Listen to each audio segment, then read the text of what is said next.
Online shopping has taken off with a bang.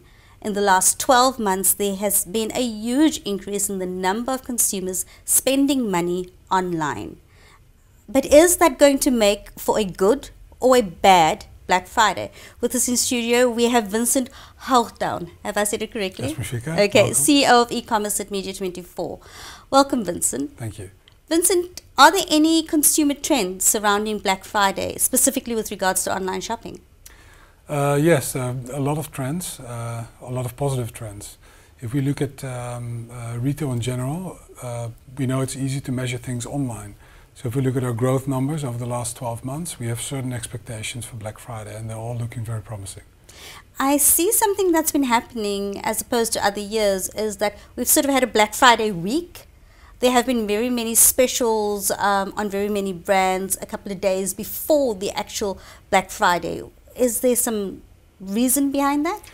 It's a combination of things. First of all, people would like to milk the Black Friday excuse for shopping as much as possible, and 24 hours is not enough. What most of the people may not know in South Africa is that Black Friday is actually a retail event, where Cyber Monday, the Monday after the weekend, was the online answer to Black Friday. But I think Black Friday was introduced by online in 2014, I think it was Takealot at the time. So they kind of hijacked the whole retail movement of Black Friday, where retail is now actually tagging along. So it's much more an online event than an offline event, which is in our favor, of course. Do you see with the influx, with the huge increase in numbers of online shoppers, are your e-commerce sites prepared for Black Friday? Yes, we're always prepared, but there's no guarantee that nothing's going to happen. The concern also lies with third parties. So we all very much reliant on payment providers, bank systems. Last year there were a couple of issues with certain banks, and I think they've learned a lot in terms of how to scale up your infrastructure to prevent from falling over, but again, it's not a guarantee.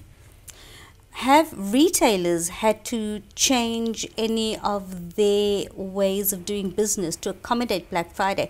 Is there more cash fluidity needed in maintaining stock levels in November as opposed to December? I think, look, Black Friday traditionally is the start of the shopping season. So it's not like November is taking over December sales. It's just the start of a long shopping season that goes all the way up to last minute deals just before Christmas. I think there's a combination of using the opportunity to actually dispose older stocks. So it's an ordinary sale, if you will, with huge discounts up to 80–90% sometimes, as well as offering special promotions. So those discounts are real. Very many people sometimes think that, you know what, they use the term Black Friday, but the sale is not that big, the discounts are that big. Have you come across the scenario where there are actually huge discounts? It is worth setting aside money for Black Friday. The discounts are huge. I do think that greed comes into play. So the willingness to spend is much higher on the Black Friday. So the opportunity to sell certain product at a price level that normally wouldn't sell certainly is going to sell on the Black Friday because people are geared to spend. But the discounts are substantial and they're real.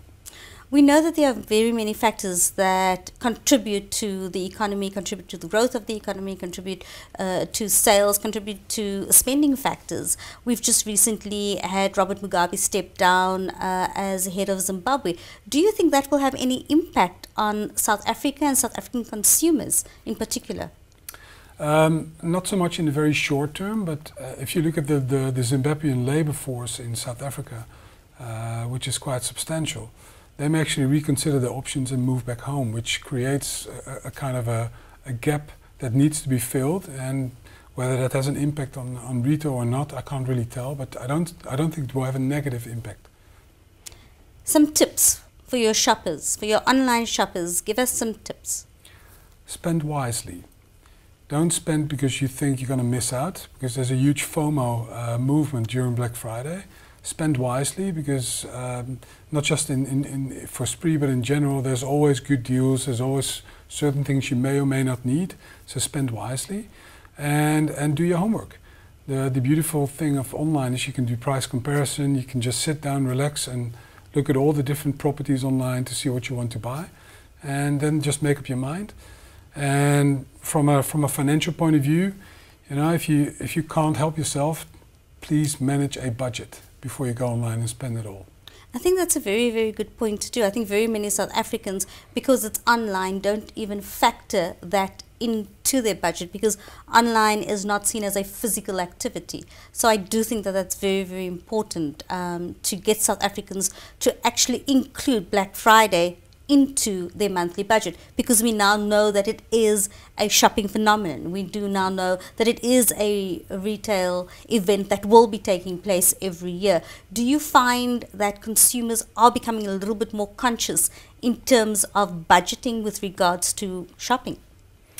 I think they are, but it's more because the habit of shopping online becomes part of the circle of trust amongst normal retail shopping.